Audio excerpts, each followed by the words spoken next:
Alright guys, second day of Pride. It couldn't possibly be as deranged as the first. Oh, wait, it totally 100% is. Now I know that this story broke yesterday, but even with, the expanded release schedule that I'm anticipating for this month, because I know that there's going to be more insane stuff like this. Like, we haven't even got to the weekend when all of the parades are going to be kicking off and what kind of degenerate stuff we're going to be seeing there. So we just have to wait for the once proud, the once, I don't know, it used to be bedecked with like actual attractive women, and now, well, hey man, at least they kept that same energy by putting a woman up there. But no, we gotta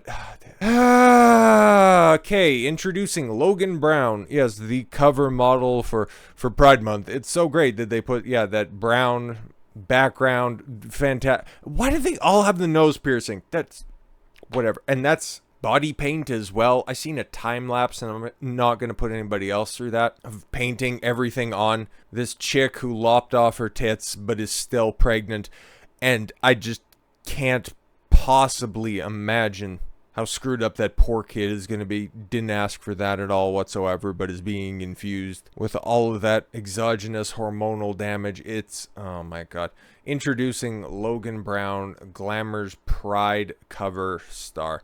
I'm a pregnant trans man, and I do exist. No, you're a woman who's giving birth. Fantastic. It's one of the best things that a woman can do, but this has got to be one of those things where it's going to be a little bit more difficult to really get behind. No matter what anyone says, I'm living proof. Yeah, we know mental illness has been around for a long time, but we got the article pulled up here, and yeah, okay, that's, oh my lord have mercy.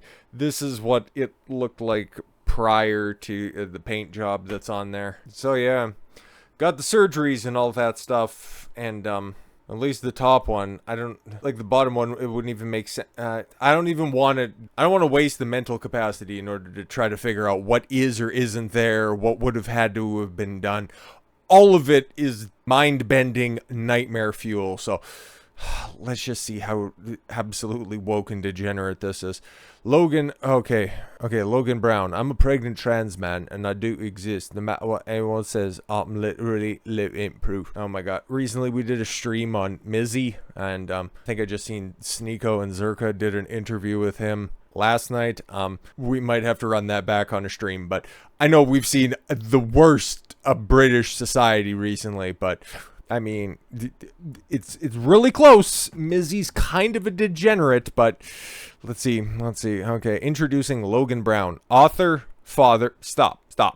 And now, Glamour's June cover star. Logan Brown is a transgender man who unexpectedly became pregnant when his partner, Bailey J. Mills, a non-binary drag performer... Oh my god!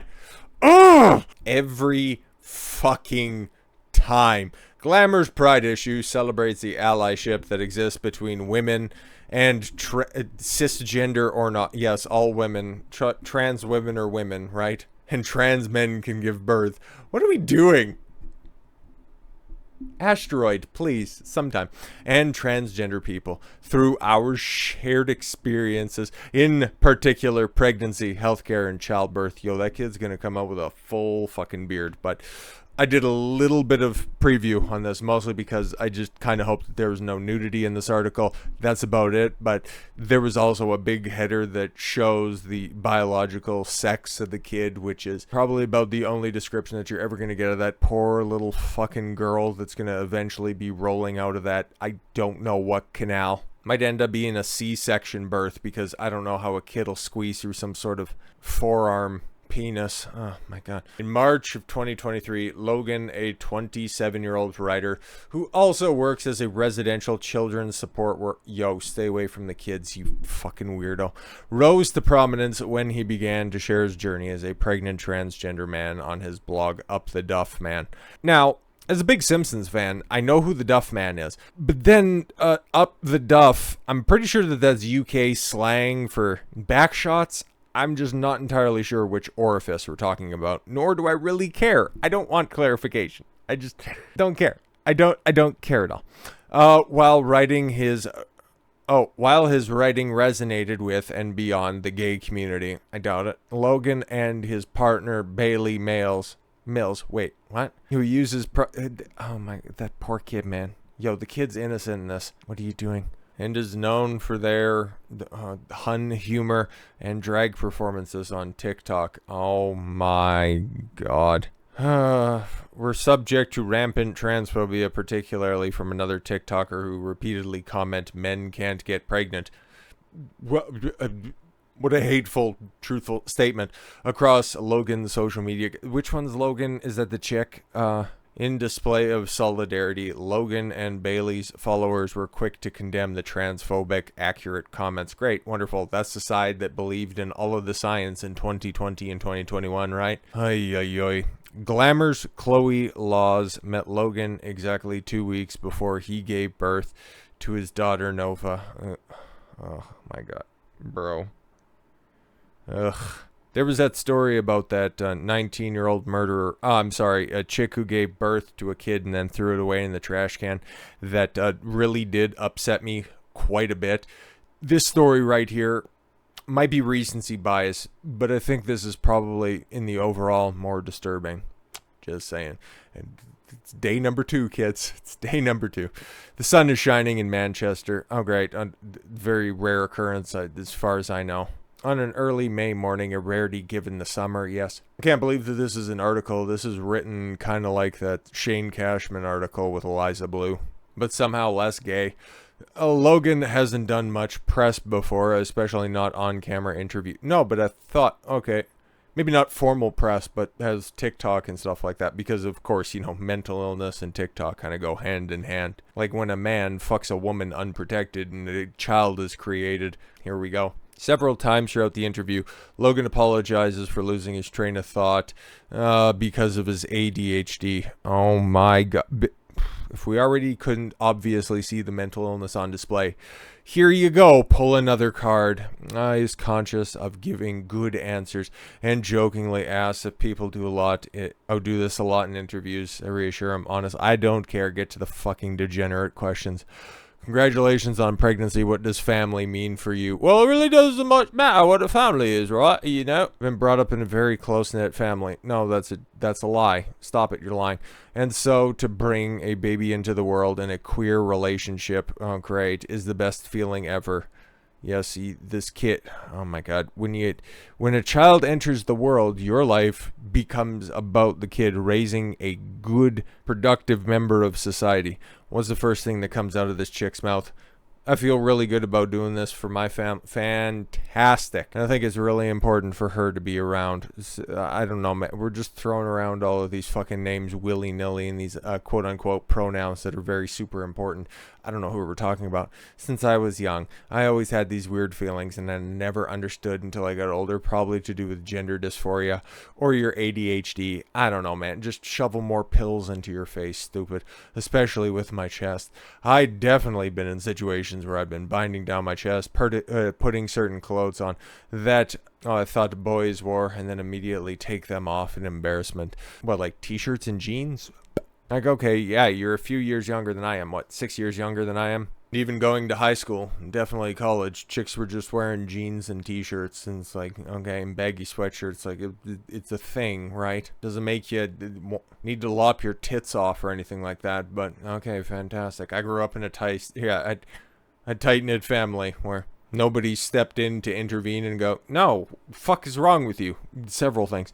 There's no information out there for me to relate to. Yes, of course, when I was 13, I actually came out as a lesbian. And I feel like, merch, that was more to do with how I dressed. Oh my god, these people are so fucking retarded. I would dress like something, so that would mean that that's what I wanted to scissor up against. Like, fucking stupid. Because I dressed like a tomboy, people would tell me I was a lesbian. No, it's the flannel and the right hook. Adults would literally say to me, why are you wearing that? Are you a lesbian? And I didn't know. At 13, cap. Total fucking cap. The thing is, gender and sexuality are two completely different things. Then why can't you fuckers ever divorce the two? Because whenever there's a gender celebration, a sex offender isn't long behind them. And I had a few girlfriends in my long-term relationship, and then I finally just focused on myself. I realized that the more was to this, whatever, I don't care. How did you and your partner Bailey meet and fall in love? Oh, I don't know. We met at a Jeffrey Dahmer fan club meeting, and we just really hit it off from there. I met Bailey nearly 2 years ago, even though we haven't been together that long, to be honest. It's a big shocker that we're even having a baby. Yeah, count yourself among the chorus of everybody. Oh, but the pet name is Balls. How fantastic. Okay, so that's the way that we're going to refer to her boyfriend. Yo, kind of looks like Scuff Samoa Joe. Like, really Scuff Samoa Joe. How'd you find out you were pregnant? Oh, I don't know, you stopped having your very female period. One day, had this really weird feeling. Oh, great. More so than usual. Or you go and realize that it's kind of warm outside and that you normally have some sweat underneath your titty, but then you realize, oopsie daisy, I cut those off years ago. It was early in the morning and Balls was asleep. I took a pregnancy test and it was positive. I'd been off testosterone for a while due to some health issues. Oh, really? Oh, really? So your body was trying to return to normal. Holy. And you're telling me that when you were on testosterone, your body was rejecting it. Oh, okay, cool. You can be whatever you want at a moment's notice, right? It was like my whole world just stopped. That everything, all my manlyhood that I've worked hard for so long was just completely felt like it was erased. And then I was like, no, I can redefine pregnancy because me, some fucking wanker in the middle of nowhere, can all of a sudden just decide I'm gonna give birth through my vagina, and all of a sudden I'm gonna make history and I'm gonna get a cover of Glamour magazine. Fucking what? Eventually I told him I'm pregnant. Talking to who? All right, Balls. Okay. And at that moment I was thinking, this is all right. And they went to, oh no, this isn't good. What about my career? Ugh. That's why you should shack up with a they them that can provide for you. You're a pregnant man. No, you're not. No, you're not. After that, we had a bit of a chat, but the reaction was mixed emotions, both of us, yeah. Felt like it was all on me in a way because it's my body. I felt an ownership. Ooh, okay. You know, if Republicans were actually savvy, or any conservative party in government was really savvy, just go ahead and use this justification to kind of wipe away those stupid feminists. That's like, if you don't have a uterus, you don't have a seat at the table, man. Well, now we got a trans guy that's out there that's pregnant and just gave birth. So with that justification, hey, guess what? Guys totally have a say at abortions now. Aha. Aha. How did you turn those anxieties into a proud partnership, starting a family and being excited about it, and, as you were saying, creating a queer family? Oh god, I kind of want to die here. I had to get to the point of being confident with who I am and being a pregnant man. Okay. Started educating people on it. Yes, of course, as somebody who has no idea what's going on, I'm going to educate people. Fantastic. I realized I didn't want to... Oh, the thought of having to get rid of the baby when it was happening inside of my body, it was a really, really weird feeling. And I kind of got concerned that, and I was like, I'm never going to get this opportunity again as a queer couple, have a baby that's biologically both ours. Was your relationship that trash where you don't know if you and Balls can really make it work? Which is really special to me, and eventually something just clicked. Yo, this kid hasn't been really referenced at all once. It's kind of disgusting. Yeah, I see queer joy about pregnant man, and you know, there's only so much more I can read on this before I want to do an oral surgery on myself. You know, paging Dr. Remington. Can you tell us more about the transphobic TikToker and the recent pile-on he caused? Do I have to say his name, or can I not say his name? You don't have to say his name. Oh, thank God. Yeah, like fucking Voldemort to TikToker. Shut up.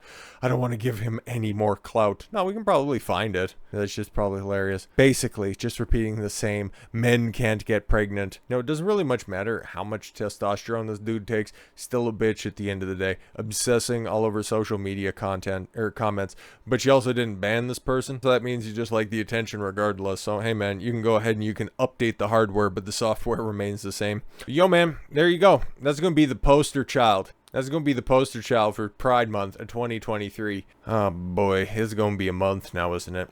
So with all that said, thank you all very much for the gift of your time. I've been Don Consuelo. I want you to follow your gut and get after it. Take care, everyone. I'm dying inside.